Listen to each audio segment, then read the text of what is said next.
Africa, China, Mexico. Going to these foreign countries alone with limited support may cause you to be in some dangerous situations.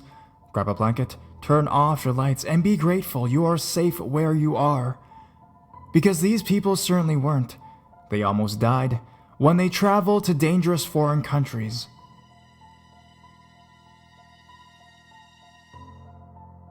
Nearly kidnapped in Africa.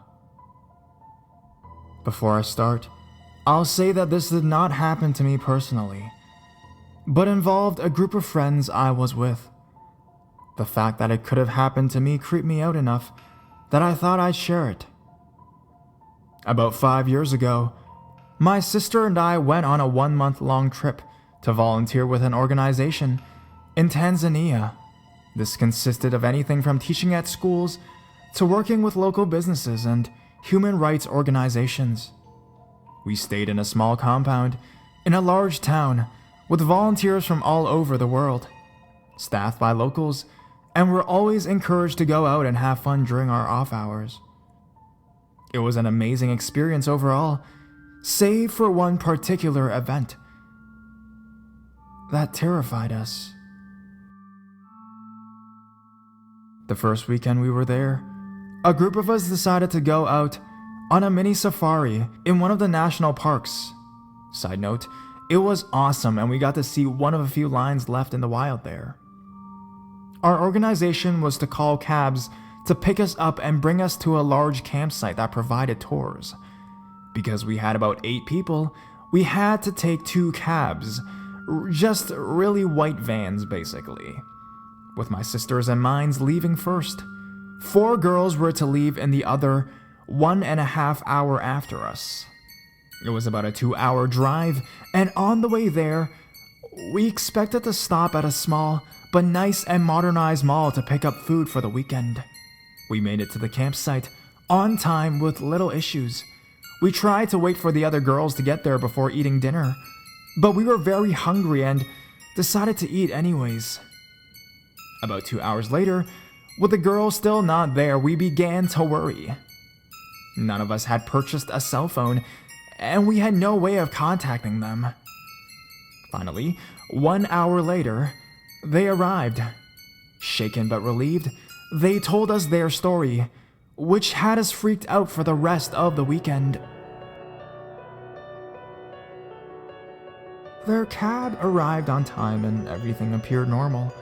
They spent most of their trip talking to the cab driver, who happily told them stories about his experiences in the country and Tanzanian culture in his broken English. One of the girls had brought a prepaid phone just in case of emergencies and provided our compound staff with her number just in case. About halfway through the trip, her phone rang, and it was our field coordinator who helped us arrange the trip. He told her, "Your real driver just showed up. Get out of the car now." She replied with something along the lines of, "Okay, thanks," and hung up, making up a story to explain the call to the other girls in the car. She questioned the driver about how far they were from the mall. He had no idea what she was talking about. This confirmed to her that this man really might not be who he says he is. After pressing the issue, the driver was finally convinced to let them stop in a shopping center. Immediately after getting out of the car, she told the others to run. They ran to 2 policemen inside and told them their story. They called the coordinator back, who sent the real driver out, with the police protecting them until he arrived. They didn't see the car or the man again. The creepiest part is, we have no idea how this happened. The only people who knew about this trip were us, our staff, and the drivers.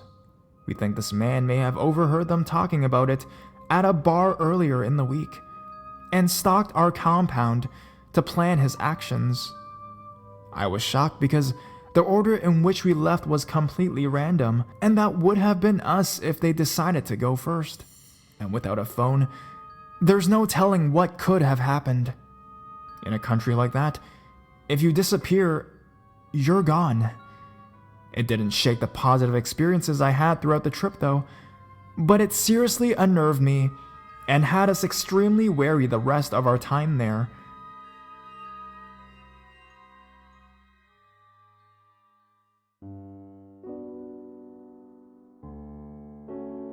Almost kidnapped in China. I'm a traveler by heart, and I love to try new things. I was in China for 2 weeks with a tourist group of about 12 people, and I didn't know most of them, all from America. I knew one guy who happened to be my Kung Fu instructor, or should I say, Sifu. Sifu means teacher in Chinese, and he was fairly aged, about 37 years old. His dad was very old and lived in China and is a very popular man in his town. He teaches the local police force, and even sometimes the military.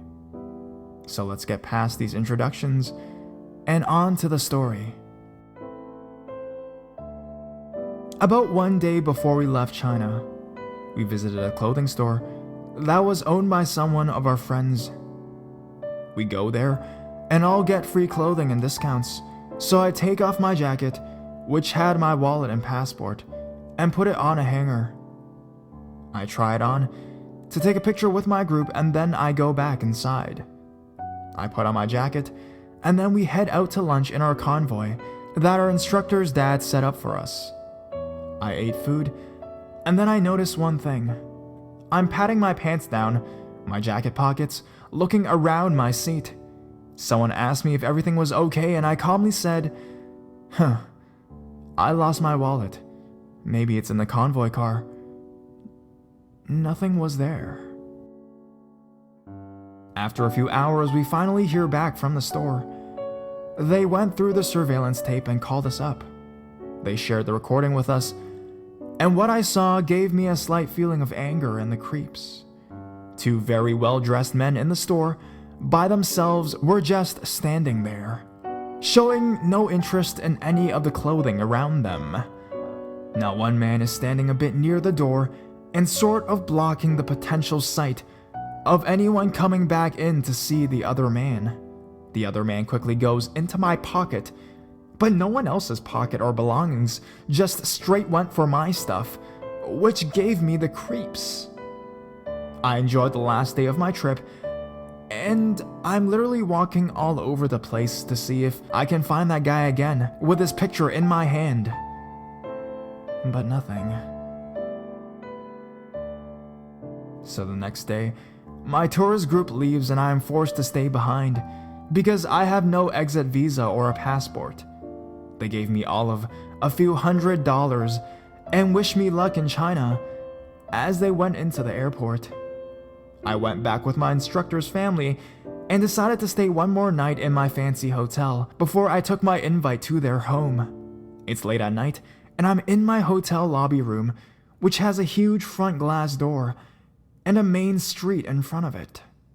I peer outside, and I know I saw the guy from the store who stole my stuff drive past and look at me.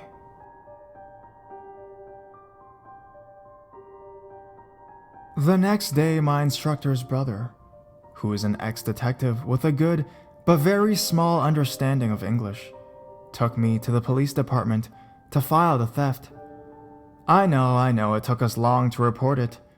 Soon, I was a suspect for staying in China past my visa, so I'm in the department for hours getting my fingerprints checked and my mugshots taken. Eventually, they let me leave, and I go to the US Embassy and get my emergency passport. I got my exit visa in one, but I was literally told to wait 2 weeks before it was eligible and accessible. I figured it was too long, and I didn't want to hassle my new friends, so I ended up getting an inexpensive hotel room. By US standards, this hotel room could have been easily $100 a night in a state like New York or California. In China, the currency is a lot different. I only spent $21 a night for HD TV, new bedsheets, a huge shower room, and a $1 breakfast. It took me a few minutes to get used to the Chinese digital cable, I went out and got a new wallet as well, with all the money my tourist mates gave me each before they left. If you made it this far into the story, this is where the sketchy part happens. It was late at night, and one of my friends I've met in China knew I wanted a tattoo and told me about this cool spot to get inked up. He also told me to never go there without him, and what did I do? I go without him. This place was in an alley and looked very similar to a shopping center, but much smaller, if that makes sense. It was 2 floors and was off a decently busy street and had a lucrative look to it. The next day I go around early evening and it's raining only a little bit. I enter the building, which has a lobby, and I'm greeted by a man with a suit and an earpiece. Keep in mind, I'm in mainland China, and this man didn't know any English and I barely knew any Chinese. He looks at me and points me towards the front door. I insisted on staying and said, no tattoo, as I shake my head. I show him my drawing and he says something in Chinese with a look of satisfaction on his face and leads me upstairs. I'm finally led down a narrow hall with other doors and a tattoo parlor room.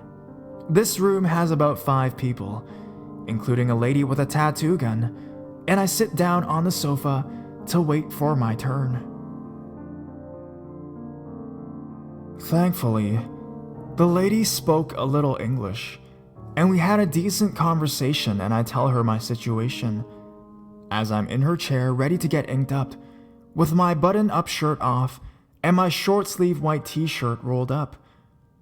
5 men in mostly dirty suits walk in the room and tell everyone something in Chinese, and they all leave. Except one put a stopping gesture with their hand and asked me to stay. Instantly, I knew something was up. I played it cool, but my folded tattoo sketch in my pocket, slowly put on my button-up shirt and sat on the waiting sofa, which was faced towards the front door. One of them blocked the doorway, and one is to my left, and 3 are standing in front of me in the half circle. One of them has a mean-looking tattoo on his neck and was decently built for a shorter than average person. They all say to me with aggressive body language. Keep in mind, I'm 6'4" and a lean 220 pounds. These guys were at most maybe 5'11". The rest were shorter. They pulled out their phone, and it's this translator app. They start asking me for all my money and where I was staying at, etc.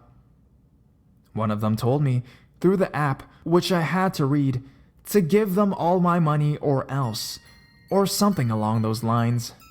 I pull up my wallet, and they snatch all of my cash, and still they hover over me, like a bullying scolding a victim on the playground, obviously trying to intimidate me. They spot the corner of my discount membership card and tell me to give it to them. I use this moment to ask the man for his phone app, pretending I was agreeing with them, that he had put inside his pocket.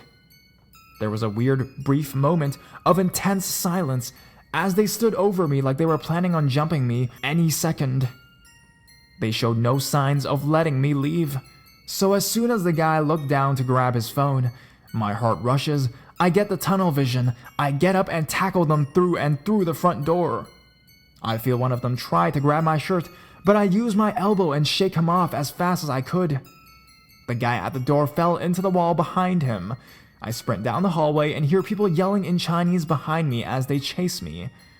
Down the hallway, I see the double-handled door chained and locked. Were they planning to keep me there? I didn't have time to think that, but I just instantly knew it when I saw those locked up doors. Next to the door was a fire escape, so I go out the window and onto the fire escape. We were on the 2nd floor. I climbed down the ladder and reached the ground. I sprint down the alley and almost slipped into a few puddles, but eventually made it to the main street. I went to some public markets nearby and had no money on me, so I stole a new hat, shirt, and umbrella. I wanted to look as different as possible. I ended up walking around that evening to make sure I wasn't followed. As I walked around, lots of people asked me for photographs. I'm 6'4", dark, and has Rasta dreads, a mixture you just never see in mainland China. So I charged them $5 for a photo. Eventually, I had a decent amount of cash, so I got a taxi to go back to the train station, go back to my hotel room, and took a shower, went to my friend's house for dinner, and told them the story. During that dinner, my friend told me that was a triad hangout, and I could have easily been drugged or kidnapped. I was in the town of Foshan, China. This event happened in another nearby town. Creepy triad thugs. Let's not meet again. P.S. I know my grammar is a bit bad. I haven't written in a long time.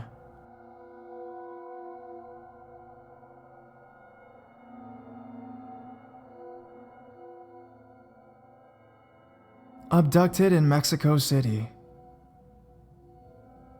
This happened to my father when I was a young girl, in the early or mid-90s. My dad was in pretty good shape, about 5'10", and in his mid-40s. He had a fairly high-up government job that frequently took him to Mexico. This particular trip had him working in Mexico City.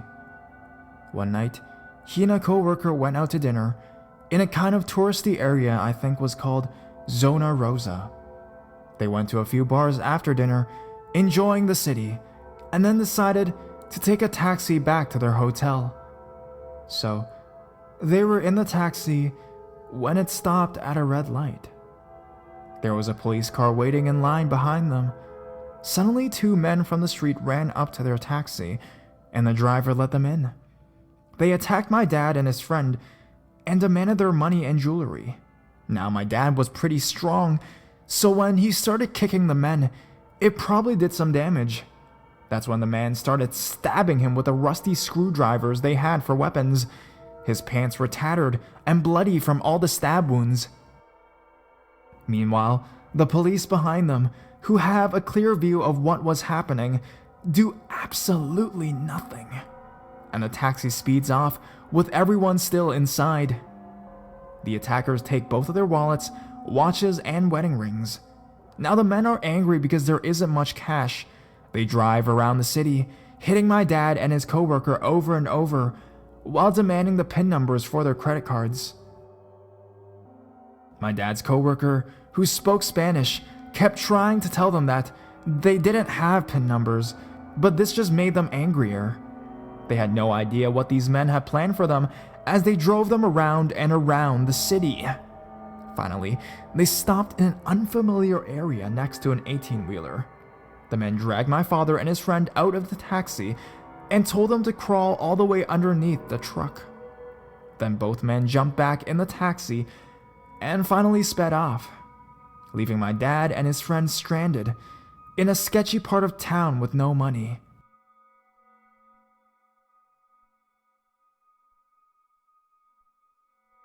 Eventually, they got yet another taxi and went back to the hotel. My dad immediately packed his things and took the next flight home. I remember him sitting at our kitchen table, looking so pale and disheveled. I'd never seen him like that before. His wounds weren't too serious, but he needed a tetanus shot and ended up going to counseling. Despite what happened, my dad didn't let this experience scare him away from going back to Mexico City. He was very brave and continued to travel there for work until his retirement.